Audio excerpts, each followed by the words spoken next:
Bismillahirrahmanirrahim. Assalamualaikum warahmatullahi wabarakatuh. Perkenalkan, nama saya Nini Nuraini. Saya dari Fakultas Ilmu Sosial dan Ilmu Politik.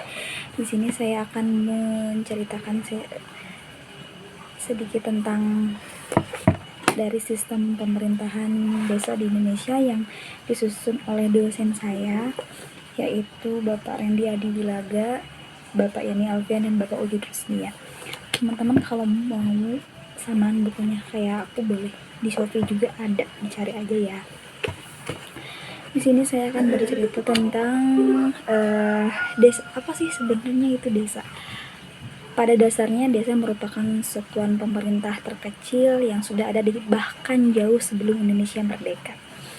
Desa telah ada sejak zaman kerajaan-kerajaan Nusantara. Secara etimologis juga, desa berasal dari bahasa Sanskerta, yaitu deca, yang berarti tanah air, tanah asal, atau tanah kelahiran. Desa juga pada prinsipnya merupakan kesatuan masyarakat hukum yang memiliki kewenangan untuk mengurus masyarakat hukum yang memiliki kewenangan rumah tangganya sendiri berdasarkan hak asal-usulnya dan adat istiadat yang diakui dalam pemerintahan nasional dan berada di daerah kabupaten. Nah, kalau secara administratif, desa adalah wilayah yang terdiri atas satu atau lebih dusun yang bisa digabungkan hingga menjadi satu daerah yang berdiri sendiri. Dan pada prinsipnya, desa merupakan suatu wilayah yang di dalamnya terdapat kesatuan masyarakat yang memiliki kewenangan mengurus rumah tangganya sendiri. Nah, sekarang saya akan menceritakan sedikit tentang desa dari masa ke masa. Nah, sekarang yang pertama dari desa di masa kolonialisme. Pemerintahan desa diatur oleh peraturan perundang-undangan yang dibuat oleh Belanda secara rigid. Pada masa kolonial Belanda terjadi perubahan politik dan pemerintahan yang mendasar, yakni kekuasaan. Pemerintah ada campur tangan Belanda melakukan intervensi tata organisasi desa untuk mempertahankan kekuasaannya. Terjadi perubahan sifat dan bentuk desa menjadi wilayah teritori atau hukum. Desa adalah kepanjangan tangan pemerintah dengan aturan dan undang-undang yang sebenarnya disusun untuk kepentingan kolonial, tanpa memperhatikan kearifan lokal dari masing-masing desa baik di Pulau Jawa maupun di luar Jawa. Yang kedua, ada desa di masa penduduk Jepang. Kehadiran Jepang sejatinya telah menjadi cahaya baru bagi masyarakat di kala itu yang sudah jengah dengan kolonialisme Belanda yang eksploitatif. Propaganda tentang saudara satu Asia pada prosesnya kemudian banyak memberikan aroma harapan besar bagi para aktivis penggerakan dan masyarakat pada saat itu, sehingga ada ekspektasi besar kehadiran Jepang di tahun 1942. Sayang kemudian kenyataan berkata lain. 3,5 tahun masa penjajahan digadang-gadang lebih mengerikan dari ratusan tahun pendudukan VOC dan kerajaan Belanda di masa sebelumnya. Yang selanjutnya ada desa di masa pemerintahan Soekarno. Pada masa awal pemerintahan Soekarno, tepatnya pada masa awal kemerdekaan, penggunaan istilah desa kembali kepada hikahnya. Artinya, istilah desa dinyatakan kembali secara formal sebagai istilah yang identik dengan satuan masyarakat kecil di luar kota-kota besar. Tujuan pengaturan desa di awal kemerdekaannya itu antara lain: 1. Untuk memberikan pengakuan dan penghormatan atas desa yang sudah ada dengan keberagamannya sebelum dan sesudah terbentuknya Republik Indonesia. Dan di masa awal pemerintahan Soekarno juga, desa diangkat derajatnya serta disamaratakan atas dasar penghapusan ketimpangan. Strategi tersebut dilakukan dengan 2 instrumen peraturan perundang-undangan yang diterbitkan pada tahun 1946. Nah, dan yang selanjutnya lagi, di sini ada desa di masa pemerintahan Orde Baru Soeharto. Pada awal Orde Baru, pemerintahan Soeharto menerbitkan Undang-Undang Nomor 6 Tahun 1969 yang menangguhkan semua aturan yang disusun pada tahun 1965 sembari menunggu aturan yang akan terbit di kemudian hari. Akibatnya, beberapa provinsi meloloskan peraturan sendiri. Bahkan menurut Irene Tinker dan Village Walker dalam Planning for Region Development in Indonesia, disebutkan bahwa jadi setelah kudeta 1965 banyak lurah diganti karena keterlibatan dalam kudeta atau dianggap terlalu tua untuk menyesuaikan diri dengan Orde Baru. Kehadiran militer juga terasa dalam pemilihan ini dan sumber-sumber informasi menyatakan bahwa 40% dari lurah saat ini adalah tentara baju sipil atau sudah pensiun. Nah, setelah 10 tahun tak ada undang-undang khusus soal desa, pemerintahan akhirnya menerbitkan Undang-Undang Nomor 5 Tahun 1979. Undang-undang tersebut juga diterbitkan sebagai pengganti Undang-Undang Nomor 9 Tahun 1965 karena undang-undang tersebut dianggap tidak sesuai dengan perkembangan keadaan. Undang-Undang Nomor 5 Tahun 1979 mengatur penyeragaman desa. Mesti dibentuk mirip desa di Jawa, pranata desa adalah adat hilang. Di lapangan terjadi kekacauan, misalnya dalam kasus melepaskan hak atas tanah yang kemudian beralih ke tangan kepala desa yang baru. Manipulasi dan perseteruan antara kepala desa dan pimpinan adat atau warga desa pada akhirnya kerap terjadi. Nah, teman-teman, mungkin itu desa dari masa ke masa sampai pada masa Soeharto dan Orde Baru. Nah, sekarang di sini saya akan menjelaskan juga sedikit tentang kedudukan, kewajiban, dan dinamika yang melingkupi desa. Perubahan baru paradigma pusat dalam menyikapi desa sejatinya patut diapresiasi. Lahirnya Undang-Undang Desa Nomor 6 Tahun 2014 sejatinya bukan hanya sebagai upaya tambal sulam, namun juga sebagai upaya perbaikan semi permanen di mana diharapkan akan terjadi perubahan cukup besar di desa, khususnya dalam bidang pemberdayaan serta kesejahteraan desa. Adapun perbedaan dasar Undang-Undang Desa terbaru dengan regulasi terakhir yang mengatur tentang desa dari berbagai aspek. Nah, sekarang saya akan menjelaskan kedudukan desa dalam tata peraturan perundang-undangan dengan dari masa ke masa. Yang pertama mungkin untuk Undang-Undang Nomor 1 Tahun 45, kedudukan desa berhak mengatur rumah tangganya sendiri atau otonom. Yang kedua, Undang-Undang Nomor 22 Tahun 48 digolongkan sebagai pemerintahan daerah tingkat 3. Undang-Undang Nomor 1 Tahun 1957 kemungkinan dibentuk daerah otonom 3 meskipun tidak secara tegas, tidak berjalan efektif karena pengesahan dekret presiden. Undang-Undang Nomor 9 Tahun 65 sebagai desa praja dan tidak dianggap sebagai tingkat pemerintahan daerah. Undang-Undang Nomor 5 Tahun 1979 subordinat pemerintahan kabupaten. Undang-Undang Nomor 22 Tahun 9 perpaduan antara prinsip self-governing community lokal, self-government, dan local state government. Jadi posisi desa tidak jelas, prinsip desentralisasi diperhatikan.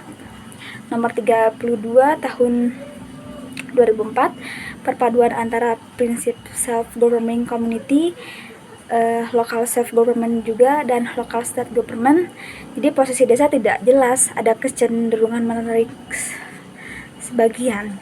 Nomor 6 Tahun 2014 perpaduan antara self-governing community, pengakuan eksistensi desa adat, ada penguatan kewenangan dan kapasitas desa. Nah, di sini saya akan menjelaskan sedikit tentang desa otonom. Apa sih itu desa otonom?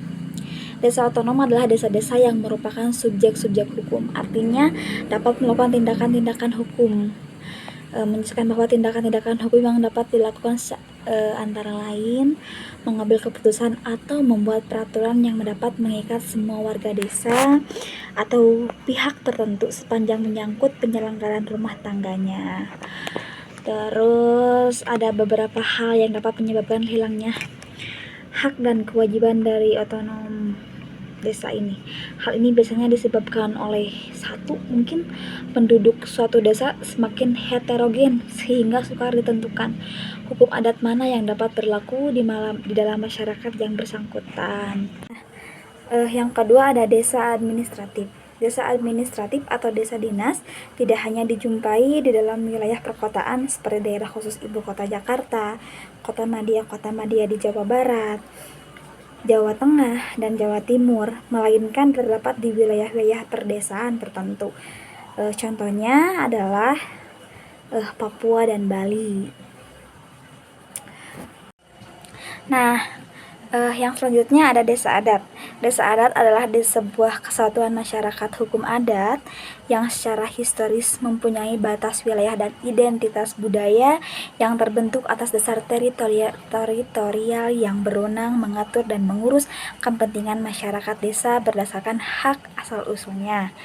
Dengan definisi dan makna itu, maka Undang-Undang Nomor 6 Tahun 2014 tentang desa telah menempatkan desa sebagai organisasi campuran atau hibrid antara masyarakat berpemerintah dengan pemerintahan lokal. Nah, yang selanjutnya saya akan menjelaskan tentang desa adat. Desa adat adalah sebuah kesatuan masyarakat hukum adat yang secara historis mempunyai batas wilayah dan identitas budaya yang terbentuk atas dasar teritorial, berwenang mengatur dan mengurus kepentingan masyarakat desa berdasarkan hak dan asal-usulnya.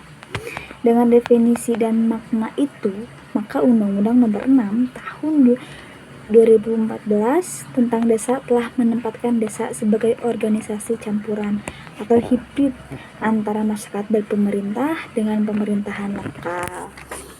Tapi untuk menjadi desa adat itu tidak semuanya, maksud saya tidak semua desa bisa menjadi desa adat karena desa ini memiliki syarat mutlak, yaitu adanya wilayah dengan batas yang jelas, adanya pemerintahan dan perangkat lain, serta ditambah dengan salah satu pranata lain dalam kehidupan masyarakat hukum adat seperti perasaan bersama, harta kekayaan, dan pranata pemerintahan adat.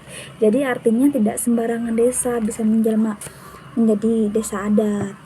Nah, teman-teman, di sisi lain, jumlah desa di Indonesia yang banyak juga berdampak pada tingkat kemiskinan yang tinggi di wilayah perdesaan, sehingga penting untuk mengembangkan wilayah perdesaan menjadi lebih maju dan berupaya menggali potensi-potensi yang dimiliki oleh masing-masing desa agar dapat dikembangkan dan berfungsi dalam meningkatkan pendapatan. Nah, berdasarkan status kemajuan dan kemandirian desa yang ditetapkan berdasarkan IDM, bahwa desa dapat diklasifikasikan dalam 5 status desa, yaitu desa mandiri, desa maju, desa berkembang, dan desa tertinggal, dan desa sangat tertinggal. Mungkin kalian dari sebagian kalian sudah tahu ya arti-arti dari 5 desa itu. Nah, sekarang kita ke ciri-ciri desa. Kalian sudah tahu kan ciri-ciri desa itu apa aja? Nah, saya ulas lagi ya. Ciri-ciri desa itu ada 3. Yang pertama ada daerah, yang kedua ada penduduknya, yang ketiga ada tata kehidupannya. Yang dimaksud daerah adalah tanah yang produktif, lokasi, luas, dan batas yang merupakan lingkungan geografis. Tidak mungkin dong satu desa tidak mempunyai lokasinya gitu dan tidak luas gitu. Pasti sedikitnya yang namanya desa itu pasti luas lah ya. Yang kedua, penduduk. Jumlah penduduk, pertambahan penduduk, persebaran penduduk, dan mata pencaharian penduduk. Pastilah dalam suatu desa itu harus ada penduduknya, karena itu menjadi salah satu syarat menjadi desa, ada penduduknya, terus ada pertambahan penduduknya, persebaran penduduknya, dan mata pencaharian penduduknya ada gitu di desa. Yang ketiga ada tata kehidupan. Tata hidup yang ini adalah pola tata pergaulan dan ikatan pergaulan warga desa, termasuk seluk-beluk kehidupan masyarakat desa. Nah, pastilah gitu ya, yang namanya desa juga harus ada kehidupan masyarakatnya gitu, ada ikatan pergaulannya ya, dan bersosialisasi satu sama lain gitu. Nah, sekarang saya akan membahas tentang kewenangan desa dalam sistem perundang-undangan. Yang pertama ada Undang-Undang Nomor 23 Tahun 2014 tentang Pemerintahan Daerah.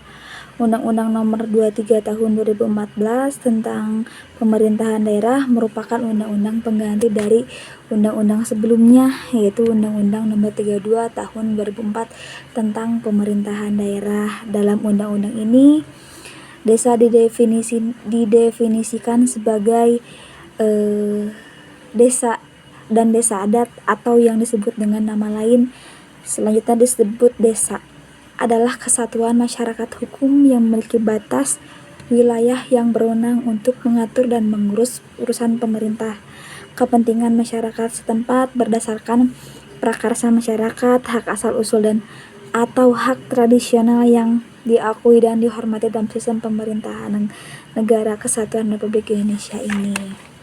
Nah, yang kedua ada Undang-Undang Nomor 6 Tahun 2014 tentang Desa. Dibentuknya Undang-Undang tentang Desa secara tersendiri pada dasarnya merupakan pemisahan peraturan perundang-undangan tentang desa dari pemerintahan daerah dengan misi memperbaiki dan menyempurnakan ketentuan-ketentuan yang ada di dalamnya. Juga dengan tujuan untuk membentuk desa yang modern berbasis masyarakat sebagai civil society di mana tersedia ruang publik dan kondisi yang memungkinkan tumbuhnya masyarakat dengan ciri-ciri mandiri, otonom dan sukarela. Yang selanjutnya di sini ada Peraturan Pemerintah Nomor 43 Tahun 2014 tentang Peraturan Pelaksanaan Undang-Undang Nomor 6 Tahun 2014 tentang Desa. Peraturan pemerintah ini mengatur secara terperinci mengenai tata cara pemilihan kepala desa secara langsung atau melalui musyawarah desa, kedudukan, persyaratan dan mekanisme pengangkatan perangkat desa, besaran penghasilan tetap, tunjangan dan penerimaan lain yang sah bagi kepala desa dan perangkat desa, penempatan perangkat desa yang berstatus sebagai pegawai negeri sipil, serta tata cara pemberhentian kepala desa dan perangkat desa. Nah, di sini teman-teman udah tahu belum tentang perbedaan desa atau kelurahan? Mungkin di sini saya akan memberikan tahu ya, menurut buku ini tentang perubahan desa menjadi kelurahan. Desa dan kelurahan merupakan dua tingkatan pemerintahan terbawah yang statusnya setara. Namun sebagai pengantar yang membedakannya ialah terletak pada lokasi geografis serta prasyarat yang kemudian akan dijelaskan serta mendetail mengacu pada Undang-Undang Nomor 6 Tahun 2014 tentang Desa. Mungkin salah satunya perbedaan antara desa dan kelurahan, kalau desa dipimpin oleh kepala desa yang pemilihannya dilakukan secara demokratis oleh penduduk desa terkait. Kalau kelurahan dipimpin oleh lurah yang diangkat oleh bupati atau wali kota. Nah, kalau di desa jumlah penduduk di desa lebih sedikit, lebih homogen serta penguasaan teknologis cenderung sederhana. Nah, kalau di kelurahan jumlah penduduk di kelurahan banyak heterogen, individualistis dan familiar dengan teknologi. Nah, mungkin masih banyak ya gitu perbedaan antara desa dan kelurahan gitu. Misalnya seperti mitra kepala desa terbentuk Badan Perwakilan Desa atau BPD. Terus kalau di kelurahan tidak ada BPD, namun dibentuk Dewan Kelurahan gitu. Nah, yang selanjutnya saya akan menceritakan tentang susunan pemerintahan desa. Dalam susunan pemerintahan desa itu ada struktur organisasi dan fungsi kelembagaan desa. Dan yang pertama itu ada kepala desa. Ada kepala desa pada hakikatnya merupakan simbol sekaligus kapten dalam penyelenggaraan pemerintahan desa. Kepala desa juga merupakan representasi wajah desa selama periodisasi kepala desa tersebut memimpin, dibantu oleh perangkat desa yang diawasi oleh langsung sekretaris desa. Kepala desa bertugas menyelenggarakan pemerintahan desa, melaksanakan pembangunan desa, pembinaan kemasyarakatan desa, dan pemberdayaan masyarakat desa. Selain tugas, kepala desa juga memiliki fungsi berdasarkan pada Permendagri nomor 84 tahun 2015 tentang susunan organisasi dan tata kerja pemerintahan desa. Setelah kepala desa, di sini ada perangkat desa. Mengacu pada pasal 48 Undang-Undang Nomor 6 Tahun 2014 tentang desa, perangkat desa pada dasarnya terdiri atas sekretaris desa, pelaksanaan kewilayahan, dan pelaksanaan teknis, dan secara prinsipil perangkat desa memiliki peran utama membantu kinerja kepala desa dengan segala bentuk tugasnya. Nah, selain tadi perangkat desa, di sini juga ada lembaga. Lembaga ini tidak dapat dipisahkan dari desa. Itu lembaga perwakilan desa. Lembaga perwakilan desa umumnya merupakan pendamping kepala desa dalam kegiatan penyelenggaraan desa. Istilahnya sempat berubah-ubah dari rezim ke rezim, mulai dari Badan Perwakilan Desa hingga saat ini familiar dengan nama Badan Permusyawaratan Desa atau BPD. BPD ini merupakan badan permusyawaratan di tingkat desa yang turut membahas dan menyepakati berbagai kebijakan dalam penyelenggaraan pemerintahan desa. Dalam upaya meningkatkan kinerja kelembagaan di tingkat desa, memperkuat kebersamaan, serta meningkatkan partisipasi dan memperdayakan masyarakat. Pemerintah desa dan atau Badan Permusyawaratan Desa ini memfasilitasi penyelenggaraan permusyawarahan desa. Dari BPD, fungsi BPD itu membahas dan menyepakati rancangan peraturan desa bersama kepala desa, menampung dan menyarukan aspirasi masyarakat desa, dan yang ketiga, melakukan pengawasan kinerja kepala desa. Selain BPD, Badan Permusyawaratan Desa, dalam buku ini juga dikatakan ada lembaga kemasyarakatan desa.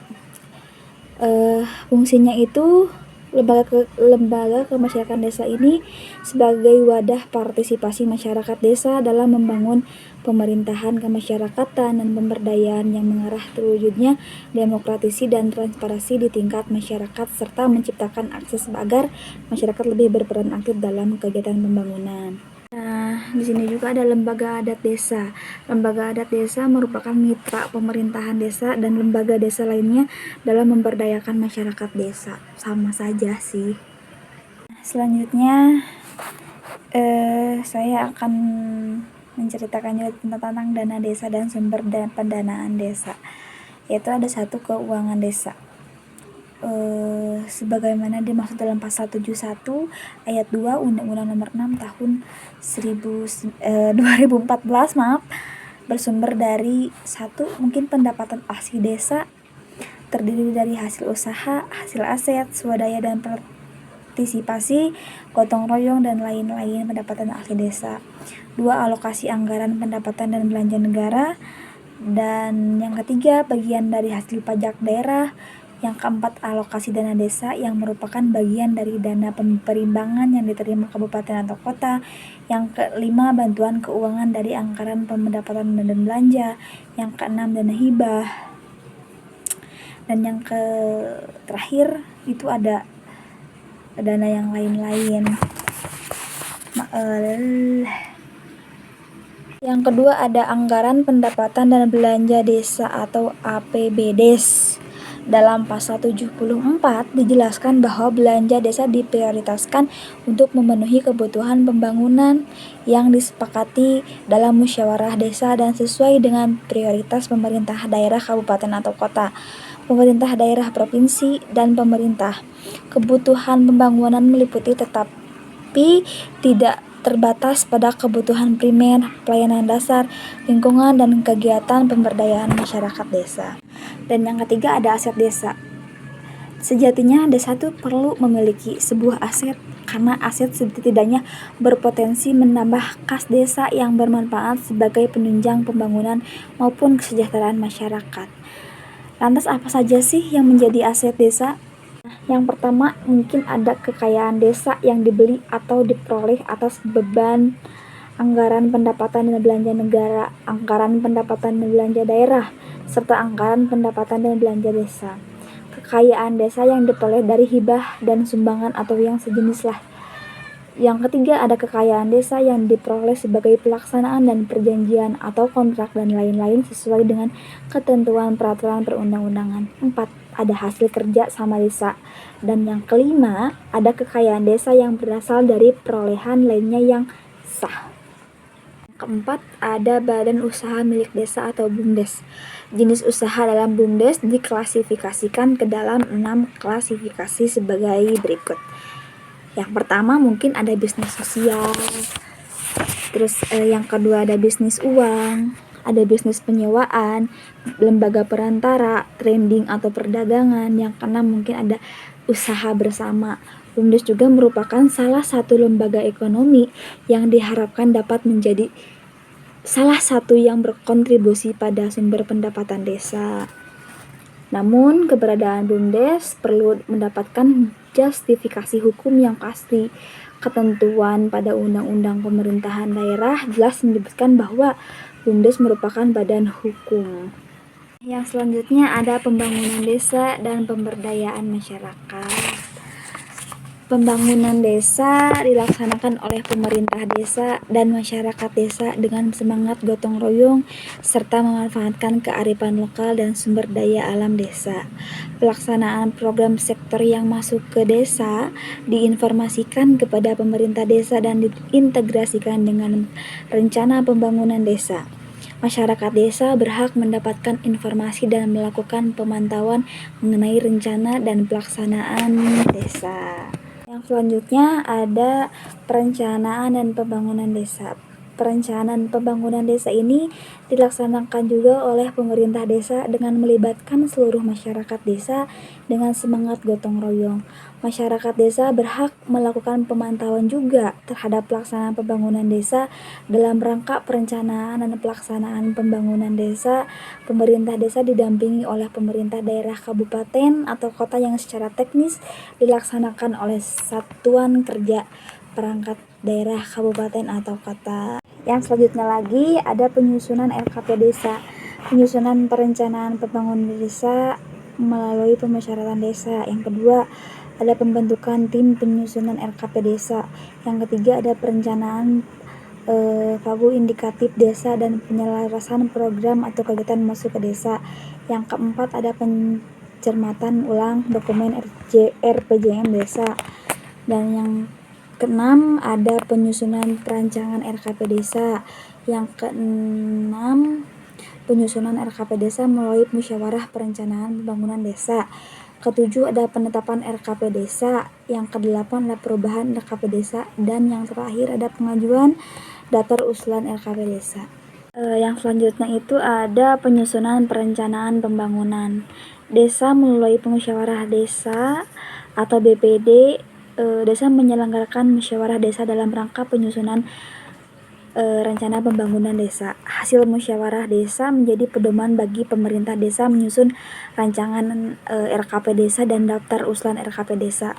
BPD juga menyelenggarakan musyawarah desa paling lambat itu ada bulan Juni tahun yang berjalan. Musyawarah desa dalam rangka penyusunan rencana pembangunan desa melaksanakan kegiatan sebagai contohnya 1.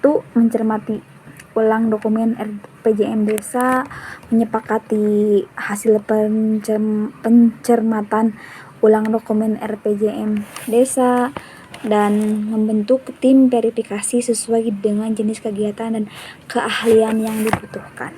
Nah, yang selanjutnya lagi ada kontemplasi permasalahan dan kontemporer pemerintahan desa. Dan yang pertama itu ada permasalahan aparatur pemerintahan desa sebagai penyelenggara pelayanan publik. Masalah utama pelayanan publik pada dasarnya ialah bagaimana meningkatkan kualitas pelayanan publik itu sendiri berjalan. Pelayanan publik yang berkualitas dipengaruhi oleh berbagai aspek, seperti hanya bagaimana pola penyelenggaraannya, sumber daya manusia yang mendukung, dan kelembagaan. Beberapa kelemahan pelayanan publik berkaitan dengan pola penyelenggaraannya. Mungkin antara lain itu ada sukar diakses. Unit pelaksanaan pelayanan publik terletak sangat jauh dari jangkauan masyarakat sehingga mempersulit mereka yang memerlukan pelayanan publik tersebut. Nah, selanjutnya saya akan menjelaskan juga tentang solusi dari permasalahan aparatur pemerintah desa sebagai pelayanan penyelenggara pelayanan publik. Tuntutan masyarakat saat ini terhadap pelayanan publik yang berkualitas akan semakin menguat. Oleh karena itu, kredibilitas pemerintah sangat ditentukan oleh kemampuannya mengatasi berbagai permasalahan yang telah disebutkan di sebelumnya, sehingga mampu menyediakan pelayanan publik yang memuaskan masyarakat sesuai dengan kemampuan yang dimiliki. Dari sisi mikro, hal-hal yang dapat diajukan untuk mengatasi masalahnya mungkin yang pertama bisa penetapan standar pelayanan. Penetapan standar pelayanan memiliki arti yang sangat penting dalam pelayanan publik. Standar pelayanan merupakan suatu komitmen penyelenggaraan pelayanan untuk menyediakan pelayanan dengan suatu kualitas tertentu yang ditentukan atas dasar perpaduan harapan-harapan masyarakat dan kemampuan penyelenggara pelayanan. Nah, yang kedua ada pengembangan SOP. Untuk memastikan bahwa proses pelayanan dapat berjalan secara konsisten, diperlukan adanya SOP. Dengan adanya SOP, maka proses pengolahan yang dilakukan secara internal dalam unit pelayanan dapat berjalan sesuai dengan acuan yang jelas. Yang ketiga, itu ada pengembangan survei kepuasan pelanggan. Untuk menjaga kepuasan masyarakat, maka perlu dikembangkan suatu mekanisme penilaian kepuasan masyarakat atas pelayanan yang telah diberikan oleh penyelenggara pelayanan publik. Dalam konsep manajemen pelayanan, kepuasan pelanggan dapat dicapai apabila produk pelayanan memenuhi kualitas yang diharapkan masyarakat. Oleh karena itu, survei kepuasan pelanggan memiliki arti penting dalam upaya peningkatan pelayanan publik. Nah, yang keempat, mungkin ini yang terakhir ya di buku yang ini yang tadi saya sebutkan. Ada pengembangan sistem pengolahan pengaduan. Pengaduan masyarakat merupakan suatu sumber informasi bagi upaya-upaya pihak penyelenggara pelayanan untuk secara konsisten menjaga pelayanan yang dihasilkannya sesuai dengan standar yang telah ditetapkan. Oleh karena itu, perlu didesain suatu sistem pengelolaan pengaduan yang secara efektif dan jadi bahan masukan bagi perbaikan kualitas pelayanan. Sedangkan dari sisi makro, peningkatan kualitas pelayanan publik dapat dilakukan melalui pengembangan model-model pelayanan publik. Dalam hal-hal tertentu, memang terdapat pelayanan publik yang pengelolanya dapat dilakukan secara privat untuk menghasilkan kualitas yang baik. Beberapa model yang sudah banyak diperkenalkan yaitu antara lain ada contracting out, purchasing, dan sudah mungkin itu saja. Nah, yang dimaksud contracting out itu adalah dalam hal ini pelayanan publik dilaksanakan secara oleh swasta melalui suatu proses lelang. Pemerintah memegang peran sebagai pengatur. Dan yang kedua tadi ada franchising. Dalam hal ini pemerintah menunjuk pihak swasta untuk dapat menyediakan pelayanan publik tertentu yang diikuti dengan price regularity untuk mengatur harga maksimum.